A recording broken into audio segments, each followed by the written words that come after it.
Hi everyone. Welcome to Telugu stock channel.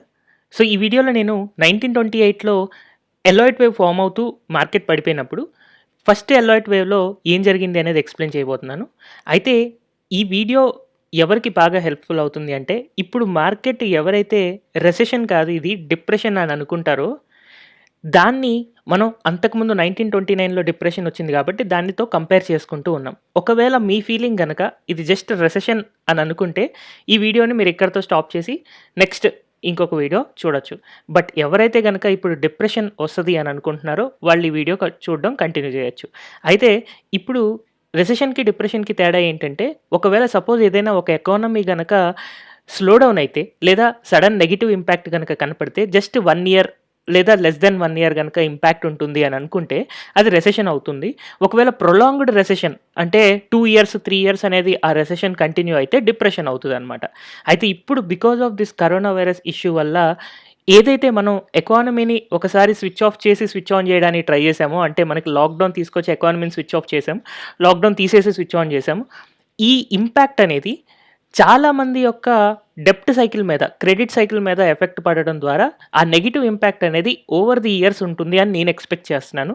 అందుకని నేను depression అనుకోని, డిప్రెషన్‌కి సంబంధించిన రీసెర్చ్ ఏంటి అనేది నేను చేసుకుంటూ ఉన్నాను. సో, ఇప్పుడు 1929లో ఏం జరిగింది అనంటే, ఇక్కడ గనక నేను స్టాక్స్ చూసినట్టయితే డౌ జోన్స్ యొక్క చార్ట్ గనక నేను చూసినట్టయితే, ఒక పెద్ద క్రాష్ వచ్చింది ఫస్ట్. సో, ఆ పెద్ద క్రాష్ వచ్చి బాగా పడిపోయిన తర్వాత ఎంత పడింది అంటే 48% పడింది.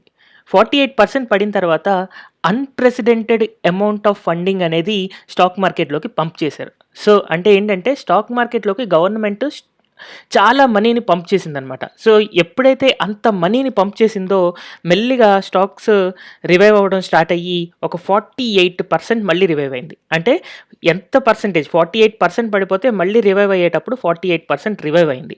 అయితే ఈ రివైవ్ అయ్యేటప్పుడు కనుక నేను చూసుకుంటే ఎలా అయింది అనంటే సైకిల్స్‌లో అయింది. ఎల్లాయిట్ వేవ్స్ ఫార్మేషన్ అవుతూ అయిందనమాట.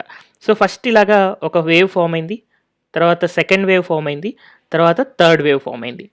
సో, ఇలాగా ఈ 3 వేవ్స్‌లో ఇప్పుడు 48% అనేది ఎంత 48% పడిపోయిందో పెరిగేటప్పుడు గూడా అంత 48% పెరిగిందనమాట.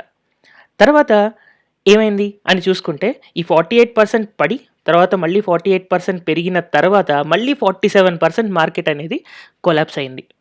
రైట్. సో, ఇక్కడ గనక మనం సిట్యుయేషన్ చూసుకుంటే ఇప్పుడు మనం ఒకవేళ నిఫ్టీతో గనక కంపేర్ చేసుకొని ఇన్ కేస్ ఇండియా గనక రెసెషన్‌లో కాదు డిప్రెషన్‌లో ఉంది అని అనుకుంటే ఏం జరగచ్చు అనేది ఒకసారి చూద్దాం. సో, నేను నిఫ్టీ యొక్క లైన్ చార్ట్ తీసుకుంటున్నాను. సో, లైన్ చార్ట్ గనక తీసుకుంటే ఇక్కడ ఇది నా పీక్. నిఫ్టీ ఇక్కడ పీక్ నుంచి ఈ లోయెస్ట్ పాయింట్ దాకా పడింది. సో, ఎంత పర్సెంటేజ్ పడింది అనేది నేను చూద్దాం అనుకుంటున్నాను. సో, దీనికోసం నేను షార్ట్ పొజిషన్‌లోకి వెళ్ళి ఇక్కడ గనక నేను పర్సెంటేజ్ క్యాలిక్యులేట్ చేసుకుంటే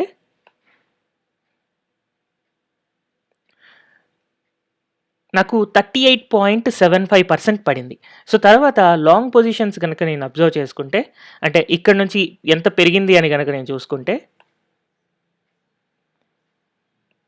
34% పెరిగింది. అయితే అక్కడ 1929లో ఏం జరిగింది? 48% పడినప్పుడు 48% రివైవ్ అయింది. మేబీ ఇప్పుడు మనకి 38% పడినప్పుడు గూడా 38% రివైవ్ అవ్వచ్చు. సో, 38% అంటే అరౌండ్ 10,400 లెవెల్ దాకా నాకొస్తుంది.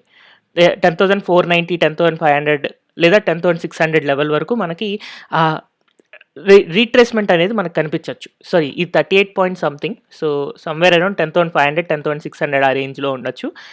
సో, అక్కడి దాకా వెళ్తే మార్కెట్ అనేది టాప్ ఔట్ అయిపోతది అని చెప్పి నేను అనుకుంటూ ఉన్నా.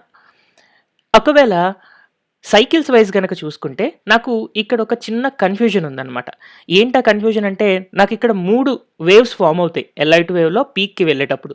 అయితే ఆ 3 వేవ్స్ ఎలా ఫార్మ్ అయింది అనే కన్‌ఫ్యూజన్ ఉండడం వల్ల మార్కెట్ ఇప్పుడు మనం టాప్‌లో ఉన్నామా లేదా అనేది చిన్న క్లారిటీ లేదు. బట్ సమ్‌హౌ ఈ ఎల్‌ఐట్ వేవ్ అనేది మళ్ళీ మార్కెట్‌ని పడేస్తది అని చెప్పైతే క్లారిటీ ఉంది. బట్ ఏంటి ఆ క్లారిటీ లేనిది అంటే సపోజ్ నేను ఫస్ట్ ఎల్‌ఐట్ వేవ్ ఇక్కడ అనుకుంటున్నాను. సో, ఇక్కడ నుంచి ఫస్ట్ ఇలా నంబర్ 1 వేవ్ ఫార్మ్ అయ్యి ఉండొచ్చు. నంబర్ 2 వేవ్ ఫార్మ్ అయ్యి ఉండొచ్చు. నెంబర్ 3 వేవ్ ఇలా ఫార్మ్ అయ్యి ఉండొచ్చు. సో, ఇప్పుడు మనకి మొన్న 10,300 ఏదైతే టచ్ అయిందో అదే టాప్ ఇక్కడ నుంచి పడిపోతది అని ఎక్స్‌పెక్ట్ చేయొచ్చు. ఒకవేళ ఇది గనక నేను 3 వేవ్స్ ఇలా ఫార్మ్ అయ్యాయి అని అనుకుంటే. కానీ ఇంకొక వేవ్ పాసిబిలిటీ కూడా ఉంది. సో, ఏంటది అంటే మేబీ నా ఫస్ట్ వేవ్ ఇక్కడ నుంచి ఇక్కడి దాకా ఉండుండొచ్చు. తర్వాత సెకండ్ వేవ్ ఇలా ఉండుండొచ్చు. అండ్ థర్డ్ వేవ్ మేబీ ఇంకొక 10,700, 800 దాకా వెళ్ళిన తర్వాత ఇంక అలాగే మార్కెట్ పడిపోతూ రావచ్చు. సో, ఈ ఫస్ట్ వేవ్ దగ్గర నాకు క్లారిటీ లేకపోవడం వల్ల ఇప్పుడున్నది మనకి టాపా కాదా అనేది నాకు తెలియట్లేదు. బట్ సమ్‌హౌ మోస్ట్ ప్రాబబుల్లీ ఏంటంటే మనకి ఈవెన్ దో ఇప్పుడు పైకెళ్ళినా సరే if it is a depression, ఆ డిప్రెషన్ అయితే గనక మనకి మార్కెట్ అనేది ఇంకా ఒక పీక్ సపోజ్ మనం 10,500 అనేది పీక్ అనుకుందాం. ఎందుకంటే ఇక్కడ ఆల్రెడీ 10,300కి మొన్న వెళ్ళొచ్చింది. అండ్ అలాగే 700, 800కి మధ్యలో 10,100కి 10,800కి మధ్యలో 10,500 ఉంటది కాబట్టి ఇక్కడ నుంచి కూడా ఈజీగా మళ్ళీ ఇంకో 37, 38% అనేది మార్కెట్ ఈజీగా కొలాప్స్ అనేది వస్తుంది. ఎందుకంటే ఆల్రెడీ నిఫ్టీ యొక్క పీ/ఈ చూసుకుంటే 24 ఉంది. సో, 24 పీ/ఈ అంటే లైక్ ఆల్రెడీ ఫెయిర్ వాల్యూడ్ కంటే చాలా ఎక్కువ. Like almost near over valued. 26 above వచ్చింది అనంటే నిఫ్టీ ఓవర్ వాల్యూడ్ అని అనుకోవచ్చు. 10,500కి వెళ్తే 27 దాకా వచ్చేస్తది పీ/ఈ.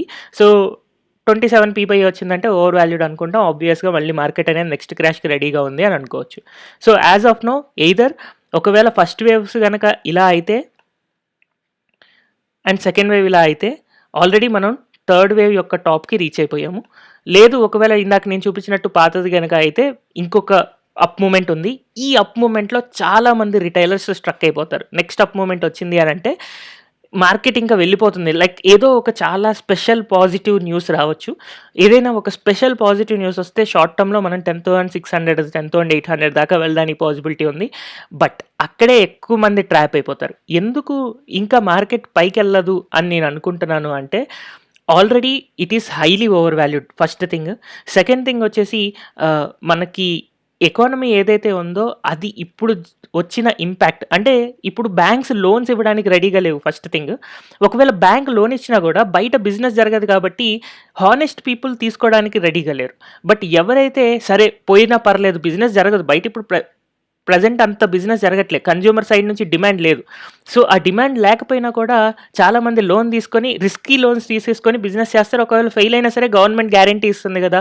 సో, మనది పోయిందేముంది అని చెప్పి చాలామంది ఎగ్గొడదాం అనుకునే వాళ్ళు లోన్ ఎక్కువ తీసుకుంటారు. నిజంగా తిరిగి తీర్చుదాం అనుకునే వాళ్ళు తక్కువ తీసుకుంటారు. సో, ఈ డెప్ట్ సైకిల్ అనేది గ్యారంటీగా దెబ్బతినడానికి పాసిబిలిటీ ఉంది.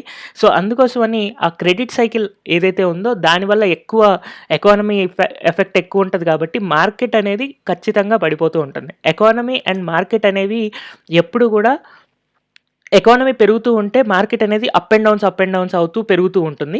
యాజ్ ఆఫ్ నౌ ఎకానమీ అనేది నాకు తెలిసి నెక్స్ట్ ఒక 2-3 ఇయర్స్ వరకు స్ట్రగుల్ అవుతూ ఉంటది కాబట్టి ఈ 2-3 ఇయర్స్ మార్కెట్ కూడా అప్ అండ్ డౌన్ అవుతూ స్ట్రగుల్ అవుతూ ఉంటుంది. పడుతూ ఉంటుంది. సో, ఆ పడడంలో మనం పీక్‌లో ఉన్నాం. ఎందుకంటే valuations wise it is heavily valued. అయితే ఇప్పుడు వాల్యుయేషన్స్ పట్టించుకోవద్దు. నెక్స్ట్ ఇయర్ చూడండి అని చాలామంది చెప్తూ ఉన్నారు. గత 200 సంవత్సరాల స్టాక్ మార్కెట్ హిస్టరీలో ఇన్ని రోజులు వాల్యుయేషన్ చూస్తూ ఒక్క వారం రోజులు ఏదో 10,000కి వెళ్ళిపోయింది, 9,000 నుంచి 10,000కి వెళ్ళిపోయింది మార్కెట్ అని చెప్పేసి వాల్యుయేషన్స్ అనేది చూడడం మానేస్తే ఇంకా దానికి అర్థం ఏముంటది? ఇంతకాలం చదువుకున్న బుక్స్‌కి లేకపోతే ఇంతకాలం చదువుకున్న నాలెడ్జ్‌కి వాళ్ళందరూ నేర్చుకున్న వాళ్ళు చదువుకొని వచ్చిన దీనికి అసలు మీనింగ్ ఏముంటుంది? ఏమి ఉండదు కదా! సో, అండ్ మోర్ ఓవర్ అంతకుముందు 200 ఇయర్స్ ఎలా అయితే మనిషి ఆలోచించాడో ఇప్పుడు కూడా మనిషి అలాగే ఆలోచిస్తాడు. సో, అందుకని ఈ గ్రీడీనెస్ వల్ల మార్కెట్ అనేది టెంపరరీగా పెరగొచ్చు.